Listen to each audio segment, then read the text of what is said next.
خانم بیت پایان بخوانم، برای مردمی بدخشان بخوانم.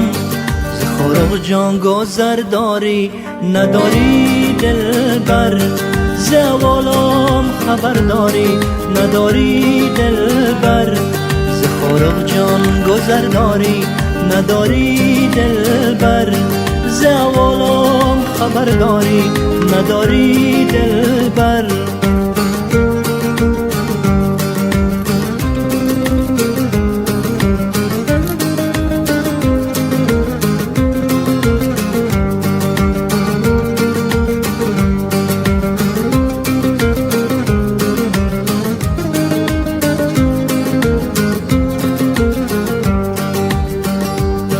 خدایا شد دلم نصیب